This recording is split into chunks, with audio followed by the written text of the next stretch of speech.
It must be an incredible situation. As Andy said, well, you know, okay, so avoid the debris, but the kind of debris, you know, that we're talking about, it might be a tiny bolt, and at 210 mile an hour, it's fairly difficult to sort of be avoiding. You know, if you found it in the tyre afterwards, you could sort of frame it and say, this tiny bolt cost me Le Mans. Yeah, well, it's happened, hasn't it? I mean, it's happened on numerous occasions in the past. It can happen again. We've got the Toyota chasing the BMW. It's almost like a replay. I wonder whether Ukyo is going to have some Japanese sign language. We saw these virtually coming together before, didn't they? Yes. Andrew, how do you dial yourself in this situation? Now, put yourself in the BMW. You know you've got about 10 laps to go, half an hour of Le Mans. You think, there's a margin behind you that's safe for you. What's going through your head? Well, to be honest, I think, although it sounds a strange thing to say, I think that having that bit of pressure before from Toyota justified the pace. You know, they said, no, we can't hang around. A driver's much happier when he's actually got to get on. Now it's almost like all we can do is lose this.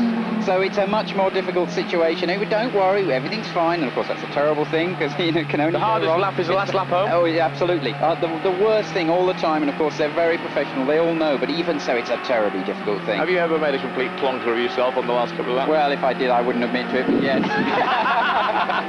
No, a long time ago in Formula Ford, I remember finding it very difficult when I was leading a race for the first time.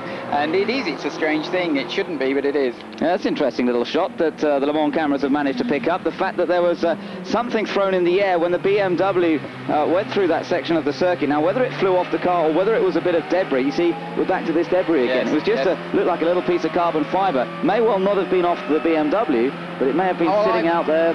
I think Ukyo will blame this BMW for everything. That puncture was definitely caused by him. That's in his mind. I'm sure it wasn't, but he's going to be thinking, this car has been sent out here to absolutely curse me, poor chap. And obviously that BMW is very quick, as you can see. I don't know whether the Toyotas had to slow down slightly there, but Ukyo must just wonder why he's had to be out behind that car again. Yeah, it has made him rather stuck. Just coming into the pits again is the Claudia Hurtgen, Andre Arle, Vincent Voss car. Still, Katayama can't find his way past Thomas Bscher's BMW. And I also feel that's not right, because I think that Thomas should realise that position. He's already created enough problems. I would have said that my own view would be, let that Toyota pass, get on, you know, let him get on with his race. Katayama's really taking it easy here, isn't he? Look, he's not even on full throttle at the moment. That's true.